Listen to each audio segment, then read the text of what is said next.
right, so let's use a case example here. Your client's Cinderella's Prince Charming. Your assessment, he comes to you, he met his true love at a ball, and then she ran out like at 12 o'clock. And since then, she has ghosted him. He has texted her. She is not responding to text. He's depressed. He's not sleeping. He's miserable. All right, so let's look at the treatment plan you've put together. We've got Prince Charming there. You've got your name. You've got date, diagnosis, this first part, your modality planned, frequency and length of sessions, estimated length of treatment. So pretty straightforward. Now let's look at goal number 1. So let's say you put long-term goal number 1. Maybe because he's depressed, I said, maybe you write something, and it doesn't have to be this long. Reduce overall frequency, intensity, and duration of episodes of depression and grief related to breakup with partner so that functioning is no longer impaired.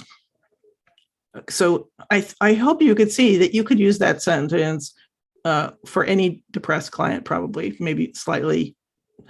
But it could just be for any anxious client. Reduce overall frequency, intensity, and duration of episodes of anxiety. You can just take a sentence like this and make it your standard and just adapt it slightly for the client.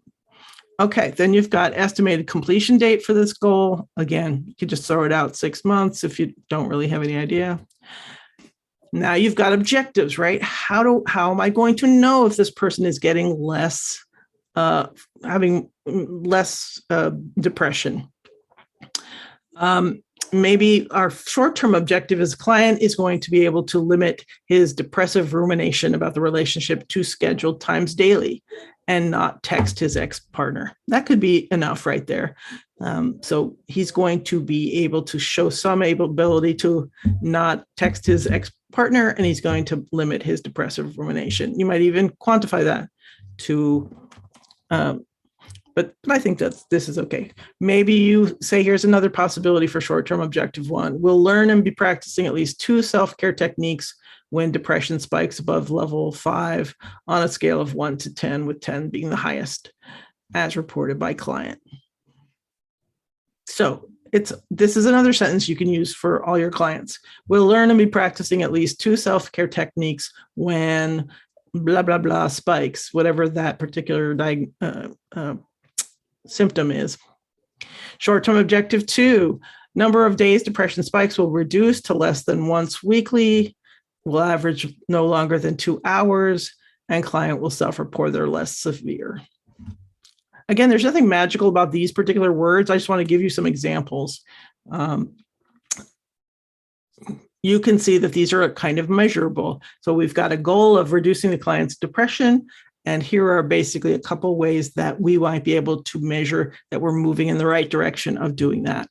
A second goal is around his sleeping. Client will be reporting a reduction in frequency of insomnia and increased hours of sleep.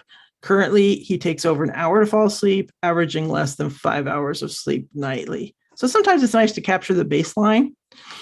And then you've got your estimated completion date for this goal. And what are my short-term objectives? Client will learn and report utilizing at least 2 tools nightly to improve sleep and nightly routine, better sleep hygiene.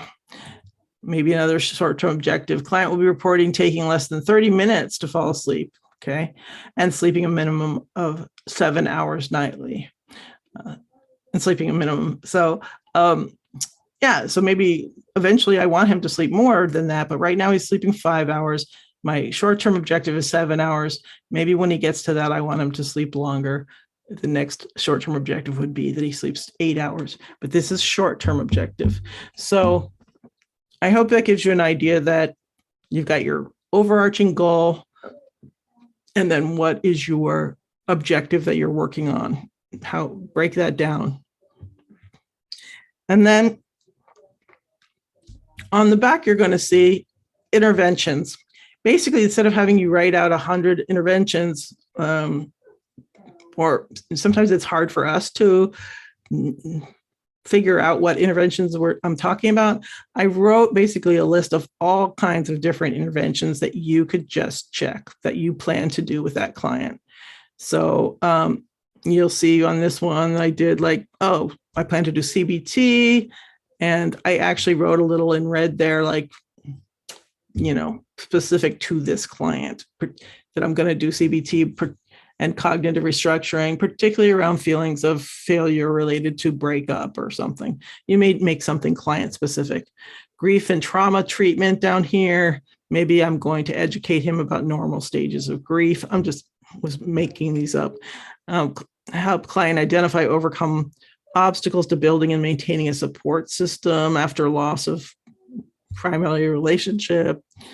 Help client create self-care plan. And I might write a few details about what those are. So you don't need a ton, just kind of what you plan to do and just check those off. So this can be really fast. A lot of you said this takes a lot of time.